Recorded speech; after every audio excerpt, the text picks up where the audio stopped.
News మిగిలిన details చూద్దాం. ఏపీలో స్క్రాప్ టైఫస్ కేసులు వణుకు పుట్టిస్తున్నాయి. కాకినాడ జిల్లాలో 232 మంది అనుమానితులను గుర్తించారు. ఇక చికిత్స అందిస్తున్నారు. స్క్రాప్ టైఫస్ పై ప్రజలను అప్రమత్తం చేస్తున్నామని డిఎంహెచ్ఓ నరసింహానాయక్ తెలిపారు. అన్ని ఆసుపత్రుల్లో మందులు అందుబాటులో ఉంచామన్నారు. ఇక పూర్తి వివరాలు మా ప్రతినిధి రాజేష్ అందిస్తారు. వైరస్ కేసులు ఎక్కువ అవుతున్న నేపథ్యంలో ఇప్పటికే రాష్ట్ర ప్రభుత్వాలు పూర్తిగా అప్రమత్తమైన ఇటువంటి నేపథ్యంలో చూసుకుంటే ఎక్కడ ఎటువంటి ఇబ్బందికరమైన వాతావరణం తరగకుండా ఆరోగ్య శాఖ పూర్తిగా అప్రమత్తమైంది. అసలు స్క్రాప్ టైఫస్ అసలు వ్యాధి ఏంటి, అసలు దానికి ఉన్న లక్షణాలు ఎలా ఉంటాయని దానిపై ప్రస్తుతం మన వద్ద డిఎంహెచ్ఓ ఉన్నారు. వారిని అడిగి మరింత సమాచారం అడిగి తెలుసుకునే ప్రయత్నం కూడా చేద్దాం.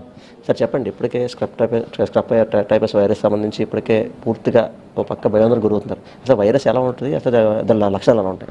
ఇది స్క్రాప్ టైఫస్ అనేది ఓల్డ్ డిసీజ్ అనండి. ఇది బ్యాక్టీరియల్ డిసీజ్. ఇది వైరస్ కాదు. మనకేంటంటే ఎక్కువ పొదలు, చెట్లు లేకపోతే పరిసరాలు శుభ్రంగా లేని చోట ఇది చిన్న క్రిమిలాగా ఉంటుందన్నమాట. ఇది మనకి నల్లిని పోలిన ఒక చిన్న జీవి. సో అది కుట్టినప్పుడు మనకి ఒంటి మీద దద్దుర్లు వస్తాయి. తర్వాత 10-15 రోజుల తర్వాత మనకి జ్వరము, కాళ్ళు నొప్పులు, మనకి చలి జ్వరము, కాళ్ళు నొప్పులు, బాగా మోకాళ్ళ నొప్పులు తో కంప్లైంట్ చేస్తారనమాట. ఇది మనకి ఎర్లీగా డయాగ్నోస్ చేసి మనం మందులు వాడినట్లయితే ఎటువంటి ఇబ్బంది ఏముండదు. సరే, ఇప్పుడు కాకినాడలో అంటే ఇటువంటి కేసులకు సంబంధించి అసలు ఎంతమందికి వైద్య పరీక్షలు చేశారు, ఎంతమంది నిర్ధారణ అయింది? అది పోయిన నెలలో మనకి మొత్తం నవంబర్ నెలలో 232 కేసులకి మనం టెస్ట్ చేయడం జరిగింది. దాంట్లో 44 కేసెస్ పాజిటివ్ వచ్చినాయి. ఇక్కడ ఎక్కువ కేసులు ఎందుకు రికార్డ్ అవుతున్నాయి అని అంటే మనకి పక్క జిల్లాల నుంచి కూడా అక్కడ టెస్టింగ్ ఫెసిలిటీ లేనందువల్ల ఇక్కడ చేయడం వల్ల ఈ కాకినాడలో ఆ నెంబర్ అనేది ఎక్కువ కనబడుతూ ఉంది. జీజీహెచ్లో చేస్తారనమాట. మనకి అది వైరల్ ల్యాబ్లో ఎలిసా టెస్ట్ చేస్తారు దీనికి, స్క్రాప్ టైఫస్కి. అది సరే, ఈ స్క్రాప్ టైఫస్ సంబంధించి చేస్తున్న టెస్ట్ అది ఏం టెస్ట్? అది అటు వచ్చేవారికి ఎటువంటి లక్షణాలు చేస్తున్నారు? అదే ఎలీషా టెస్ట్ అంటారండి.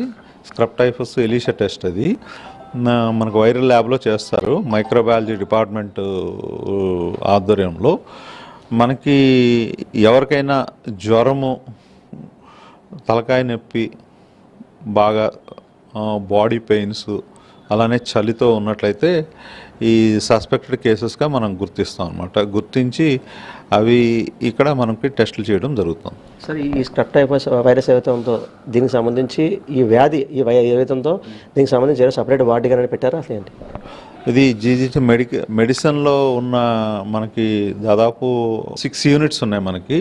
ఈ 6 యూనిట్స్లో కూడా మనకి దీనికి సంబంధించి అన్ని బెడ్స్ కూడా దీనికి ఫీవర్ కింద అడ్మిట్ చేసుకోవడానికి మనకు అవకాశం ఉంది. దాదాపు 180 బెడ్స్ దాకా మనకి జీజీహెచ్లో ఈ స్క్రాప్ టైఫస్ ట్రీట్ చేయడానికి అవకాశం ఉంది. ఏ రోజన్నా ఏ యూనిట్లో అన్నా ఈ ఫీవర్ కేసు అడ్మిట్ చేసుకుని వైద్యం చేయడానికి కావాల్సిన సౌకర్యాలు అయితే ఉన్నాయి.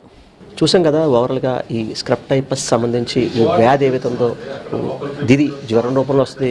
ఈ లక్షణాలు ఉన్న వాళ్ళు ఎవరైతే అంటే బాగా జ్వరం వచ్చి చలి జ్వరం ఉన్న వాళ్ళు, కాలు చేతులు అవుతున్న వాళ్ళు ఈ యొక్క టెస్ట్ చేయించుకోవాలి. టెస్ట్ చేయించుకుంటే ఒకవేళ నిర్ధారణ అయితే కనుక ఇప్పటికే దీనికి సంబంధించి ఏవైతే ట్యాబ్లెట్స్ అవన్నీ వాడితే తగ్గిపోకం కొడుతుంది.